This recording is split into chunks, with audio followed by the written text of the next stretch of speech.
대림절 세 번째 주일 이 자리에서 허락하신 하나님 말씀입니다. 신약 성경 마태복음 2장 1절로 12절의 말씀. 신약 페이지가 2면 정도가 됩니다. 마태복음 2장 1절로 12절 말씀을 교독합니다. 헤롯 왕 때 예수께서 유대의 베들레헴에서 나심에 동방으로부터 박사들이 예루살렘에 이르러 말하되 땅으로 나시니가 어디 계시냐? 우리가 동방에서 그의 별을 보고 그에게 경배하러 왔노라 하니, 헤롯 왕과 온 예루살렘이 듣고 소동한지라. 왕이 모든 대제사장과 백성의 서기관들을 모아 그리스도가 어디서 나겠느냐 물으니, 이르되 유대 베들레헴이오니 이는 선지자로 이렇게 기록된 바. 또 유대 땅 베들레헴아, 너는 유대 고을 중에서 가장 작지 아니하도다. 내게서 한 다스리는 자가 나와서 내 백성 이스라엘의 목자가 되리라 하였음이니이다. 이에 헤롯이 가만히 박사들을 불러 별이 나타난 때를 자세히 묻고 베들레헴으로 보내며 이르되, 가서 아기에 대하여 자세히 알아보고 찾거든 내게 고하여 나도 가서 그에게 경배하게 하라. 박사들이 왕의 말을 듣고 갈새 동방에서 보던 그 별이 문득 앞서 인도하여 가다가 아기 있는 곳 위에 머물러 서 있는지라. 그들이 별을 보고 매우 크게 기뻐하더라. 집에 들어가 아기와 그의 어머니 마리아가 함께 있는 것을 보고 엎드려 아기께 경배하고 보배함을 열어 황금과 유향과 몰약을 예물로 드리니라. 그들은 꿈에 헤롯에게서 돌아가지 말라 지시하심을 받아 다른 길로 고국에 돌아가니라. 아멘. 기도합니다. 거룩하신 하나님, 하늘의 거룩을 입고 살아가는 성도들입니다. 하나님 앞에 복 있음을 고백하며 복 있는 자의 모습으로 세상에 빛이 되고 소금 되어지기를 원합니다.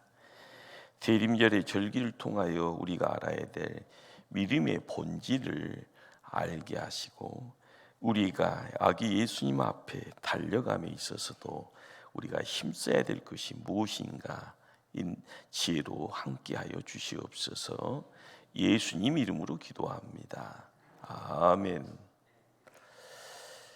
옛날에 이 점성술사라고 했을 때 그들은 하늘을 보았습니다.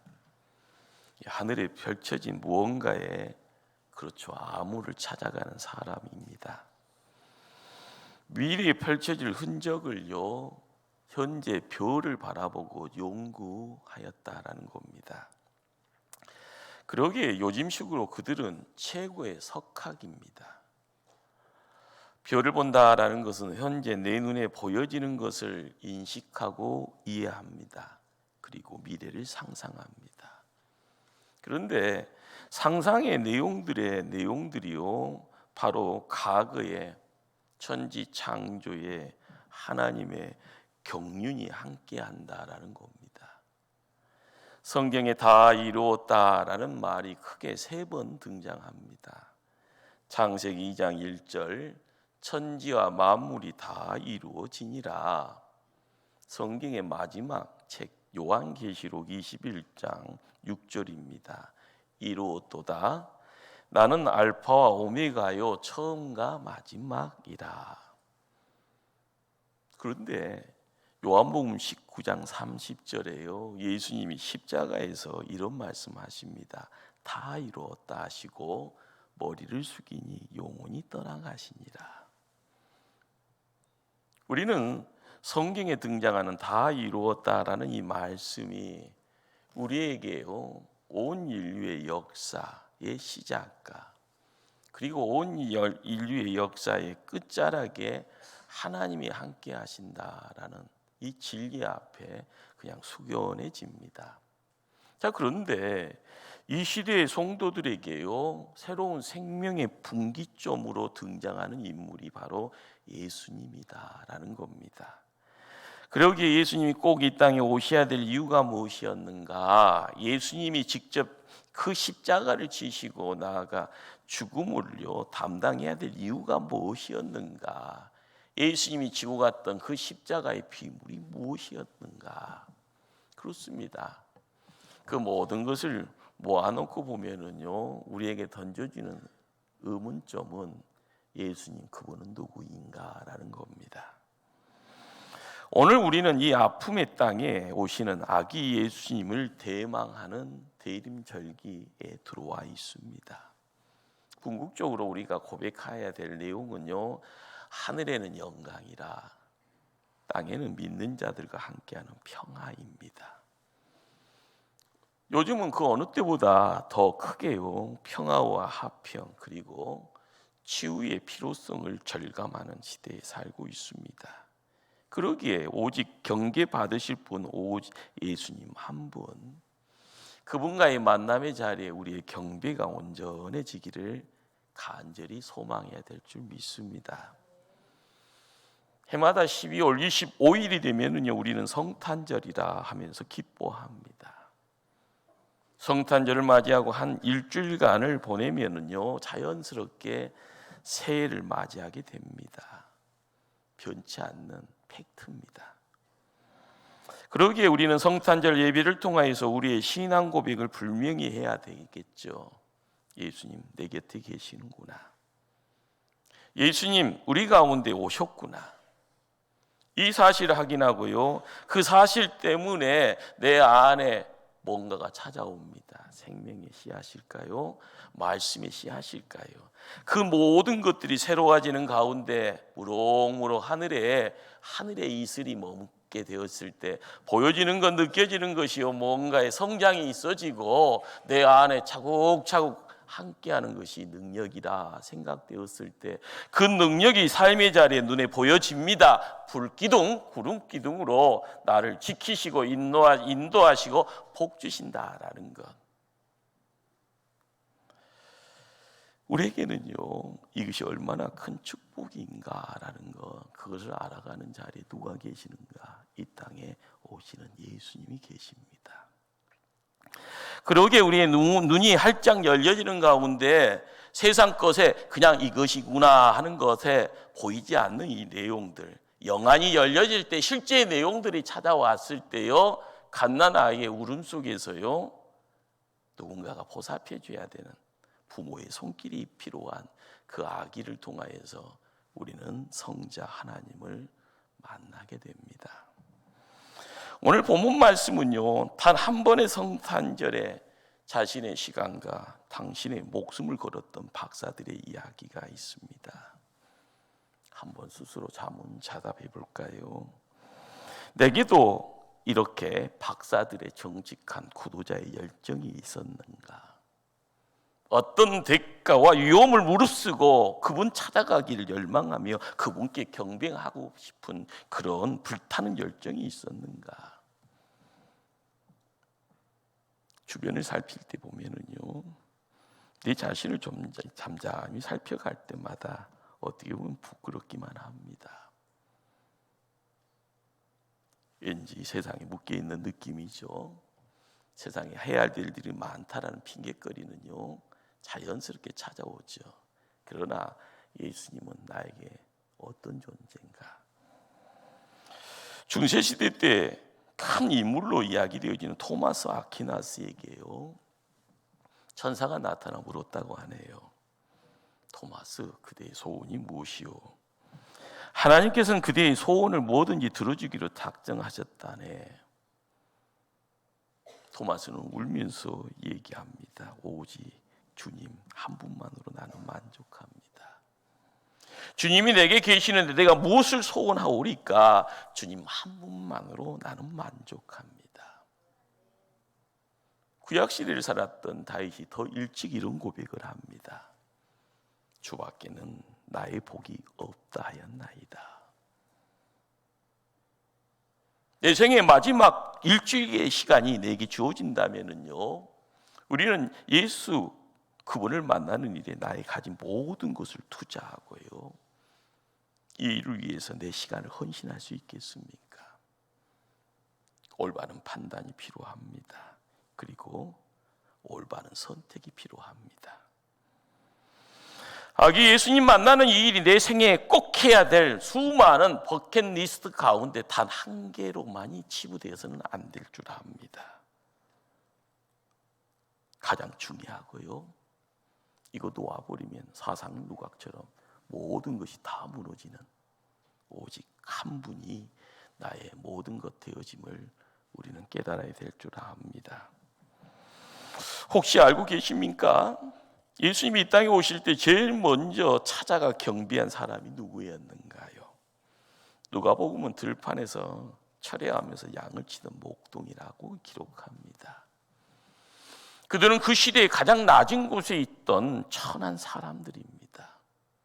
마태복음은요, 저 머나 먼 곳 이방인이라고 이야기되어지는 동방에서 찾아온 박사라고 소개합니다. 이렇게 예수님이 오심으로 복음의 빛이 온 민족, 온 열방으로 퍼져갈 것이요, 확연해지는 그 자리에 천한 사람, 머나먼 이방 땅에서 누군가와 함께하는 아기 예수님, 우리가 알아가야 될 것은요, 모든 민족을 구원하여 제자 삼으라라는 예수님의 위대한 지상 명령, 또 그레이트 커멘트먼트라고 되어지는 마태복음의 말씀이요, 우리의 마음속에 시간이 지날 때마다 살아나야 될 줄 압니다. 오늘 말씀은요, 열린 마음으로 묵상하게 되어지면 이 돈방 박사들 정말 메시아 오기를 사모하고 기다렸던 사람임을 알게 됩니다. 그는 유대의 헤롯 왕 앞에 가서도 당대하게 이야기하네요. 유대인의 왕으로 나신 이가 어디 계시냐라고 묻습니다. 메시아를 유대인의 왕이라고 표현합니다. 그 당대의 세상은요, 로마의 제국의 세상입니다. 그러기에 압제 가운데 있는 이들은요, 자유를 이야기할 수가 없지요. 그러기에 그들의 마음속에는 끊임없이요, 누군가가 오시기를 소망합니다. 바로 그분이 메시아였고요, 그 메시아는 유대인의 왕으로 오신다고 굳게 믿었습니다. 그러기에 에레미야 23장 5절의 말씀입니다. 보라, 때가 이르르니 내가 다윗에게 한 의로운 가지를 일으킬 것이라. 그가 왕이 되어 지혜롭게 다스리며 세상에서 정의와 공의를 행할 것이라. 메시아가 왕으로 소개됩니다. 스가랴 선지자는요, 이렇게 예측합니다. 보라, 내 양이 내게 임하시나니. 이 땅에 오실 메시아는 왕으로 오심으로 예언되었습니다. 머나먼 곳에서 찾아온 박사들입니다. 그들은 구약 성경의 메시아에 대한 깊은 관심을 가졌네요. 그 메시아를 연구합니다. 그리고 그 메시아를 대망합니다. 그러기에 그들의 입술에서 유대인의 왕이라는 이 한 단어가 갖고 있는 무게감이 있습니다. 별 볼 일 없는 사람이 아니라요, 유대인의 왕의 묶임을 통하여서요, 뭔가의 또 다른 세상이 열려질 것을 소망하고요, 그 세계에 발걸음 옮기는 가운데 두려운 것이 아니라 그곳에 찾아갈 때 유대인의 왕을 만나야 된다. 그들은 성경에 박식합니다. 말씀을 연구했습니다. 그 말씀을 진리로 받았습니다. 그리고 그들의 생명을 걸었다라는 것을 우리는 이 동방 박사의 발걸음을 통하여 짐작해 됩니다. 단지 별 보고 점치는 점술가 무당 정도만 생각하면 안 됩니다. 정말 큰일 납니다. 점술가가 메시아가 태어난다는 사실에 대해서 목숨 걸고 긴 세월을요 달려올 수 있을까요? 불가능하지요. 그러기에 2절 말씀에 우리가 동방에서 그의 별을 보고 메시아의 별을 분별한 겁니다. 그리고 그 별이 움직이니 따라갑니다. 그냥 평상시 늘 보던 별이 아니라 증조로 나타난 별이더라. 거기에 구원이 있고요, 거기에 생명이 있고요, 거기에 새로움이 있다라는 것. 그러기에 그들이 말씀을 통하여서요, 민수기 24장 17절의 말씀이죠. 한 별이 야곱에서 나오며 한 규가 이스라엘에서 일어나서. 단지 말씀이라는 것이 죽은 글자가 아니잖아요. 말씀이 살아나서요, 우리의 마음속에 찾아오고 우리의 내리 속에 기록되어지고요, 말씀의 살아계심에 하나님의 역사가 있어질 때는요, 보여지는 세상이 보이지 않는 세상으로 우리를 이끌고 갑니다. 메시아 얼마나 대단한 사람이었을까? 그분은 오심으로써 세상이 어떻게 바뀌어질 것인가? 이처럼 박사들은 징조로 나타난 별의 인도를 따라요, 머나먼 길을 걷습니다. 그리고 예루살렘까지 왔습니다. 왕에게 왕궁에서 태어날 것으로 생각을 합니다. 이것이 실수였습니다. 순간 잘못된 판단으로 유대인의 왕을 찾아서 헤롯 왕궁으로 찾아갑니다. 모든 것이 다 좋았는데요, 끝자락에 한 번의 잘못된 판단으로요, 역사가 이야기합니다. 재앙이었다고요. 2살 이하의 남아들이요, 타이에서 집단으로 살육을 당하게 됩니다. 우리가 세상 살아가면서 그들이 뭔 죄란 거예요? 동방박사가 일어남을 통해서 일어나는 이 내용이요, 뭔 죄냐고요? 하나님의 인도를 따라왔으면 끝까지 하나님의 인도를 기다려야 했건만, 한 번 사람의 인도를 구하고자 한 것이요, 이토록 죄 없는 수많은 어린 생명들을 죽게 하더라. 이것이 역사의 한 페이지에 남은 교훈입니다. 우리가 잘났건 우리가 위대하건 우리가 하나님의 그릇 되어져요, 세상에서 생명을 이야기하고 빛을 이야기할지언정요, 끝자락에 잘못되어진 것이요, 수십 명 수만 명의 어린 생명들이 죽어나간다 하면은 그것도요 우리가 배워야 될 내용인 겁니다. 박사들의 방문으로 헤롯궁은요, 큰 소동이 일어납니다. 여기 살아있는 헤롯 왕이 있는데 유대인 왕이 태어났다니요. 긴급으로 대제사장들과 서기관들이요, 불림받고 찾아옵니다. 그리고 회의하잖아요. 논의하잖아요. 유대인의 왕은 바로 메시아다. 구약시대에 기다리는 이 그리스도이더라. 모든 이들이 인정합니다.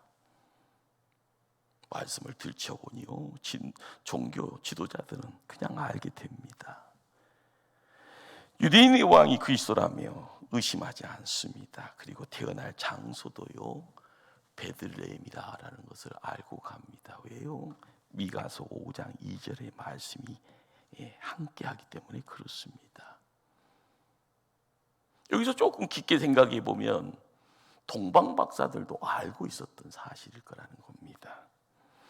메시아를 깊이 연구했던 이들이요, 이 정도를 몰랐으리라 아니라는 거죠. 그러니 그들이 찾아와서 첫 말이 뭡니까? 유대인의 왕이 어디서 태어날까요가 장소 물은 것 아닙니다. 지금 왕이 어디 계시냐라고 묻고 있습니다. 덩달아서요, 동방박사들이 재차 놀랐을 겁니다.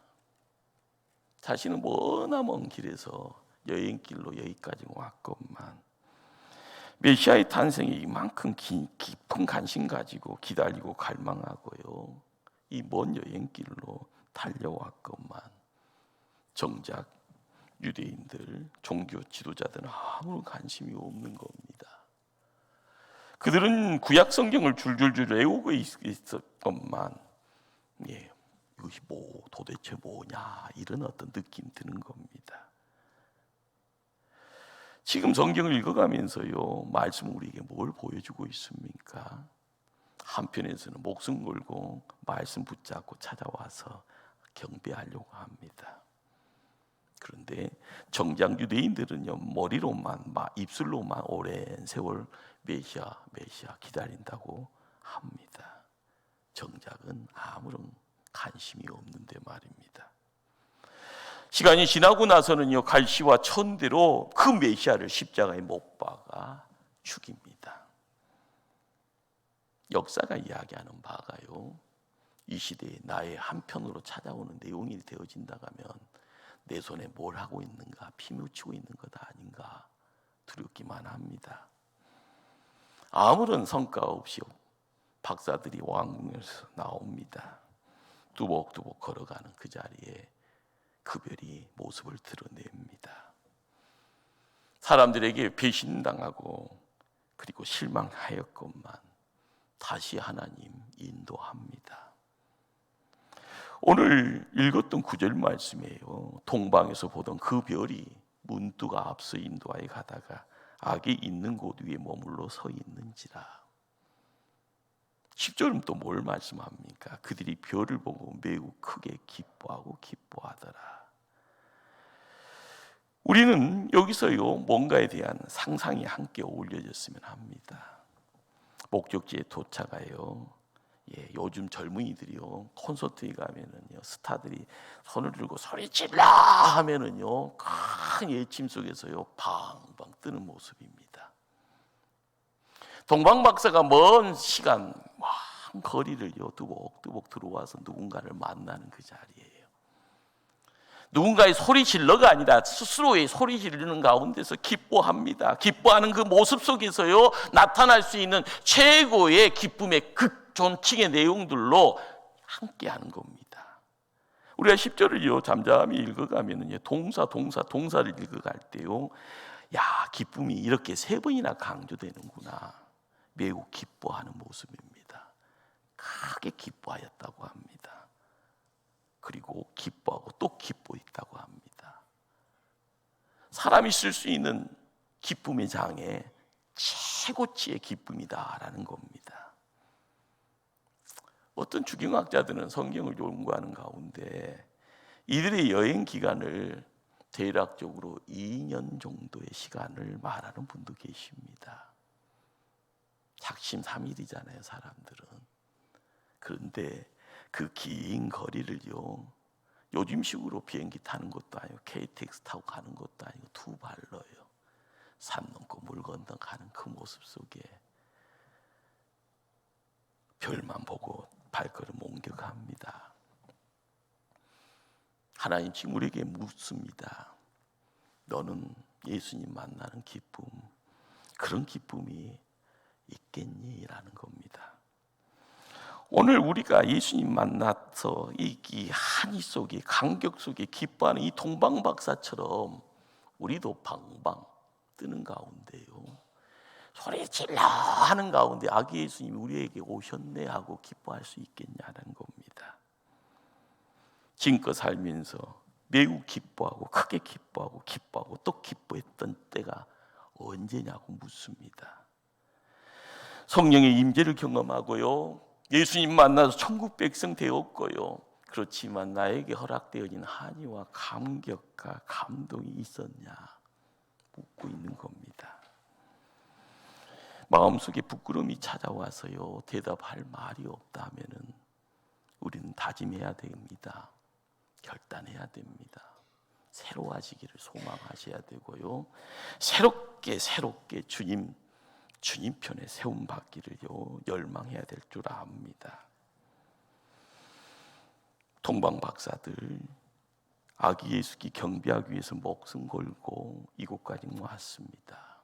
그들의 형편은 가정 내려놓고요 하던 일 접어놓고요 눈앞에 보이는 온갖 위험 무릅쓰고요 밤낮으로요 걷고 기도하고 걸어왔습니다.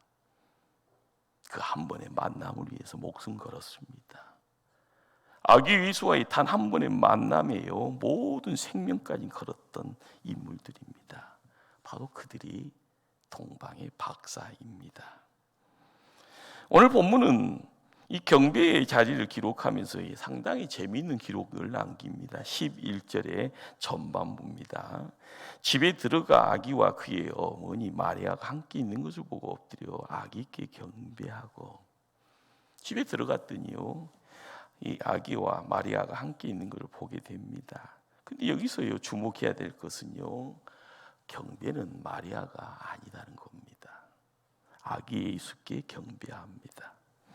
시간이 지나도요 변질되면 그거 진리 아닙니다. 시간 지나도요 빛을 발하는 것이 진리입니다. 동정녀 마리아는 경배의 대상이 될 수 없습니다. 사람들이 생각합니다. 예수님이 어머니니까 기도하면 얼마나 빨리 응답되겠는가. 세상에 빼결 이야기하죠. 그래도 아닙니다. 기도의 대상도 아니고 경배의 대상도 아닙니다. 예배의 대상은 도도가 아닙니다. 성모 마리아와 경배하고 그녀에게 기도하고 찬송한다면요, 마리아를 욕되게 하는 거고요, 하나님을요 모르는 겁니다. 그것이요 우상 숭배이다라는 겁니다. 우리 속에 있는 때 묻은 신앙에 찌꺼기들이 있다 하면 걷어내야 되고요, 새롭게 청소해야 되고요, 하늘의 것을요 온전하게 세워가는 가운데 오직 예수입니다. 그 무엇도 예배의 대상이 될 수 없더라. 그 무엇도 우리의 소원의 대상이 될 수 없더라. 오직 주님 계시면 그것으로 족합니다. 우리가 믿음 생활을 하면서요, 예수님이 우리의 모든 것 되어지기를 소망할 때, 우리의 시야가 열려지고 우리의 복의 그릇이 커져갈 때, 예수님이 에브리싱이 되어지는 자리에 우리의 인생의 소망 되어져 가는 가운데 나타나는 모습이요 하나님의 영광이라. 우린 그곳에 세움 받을 때마다 우리에게는요 기쁨이다. 우리에게는요 감사다. 우리에게 복의 내용이 이루어지는 그 자리에 바로 예수님이 함께 계신다라는 것을 깨닫게 될 줄 압니다. 11절의 말씀입니다. 엎드려 아기께 경배하고 보배함을 여러 황금과 유황과 몰약을 예물로 드립니다. 우리 말씀을 읽다 보면은요, 이 황금, 유황, 몰약이 뭐요? 세상에 하나밖에 없는 최고로 값진 보물이다, 이런 착각도 합니다. 중요한 것은요, 준비된 예물의 성격이고요, 의미가 뭔가라는 것을 깨달아야 됩니다.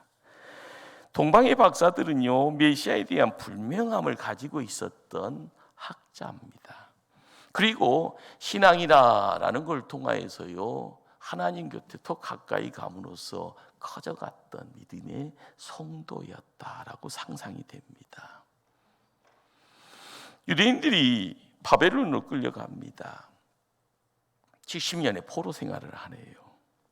하나님은 고레스라라는 사람을 준비해서요 다시 고향 땅으로 돌아가게 합니다.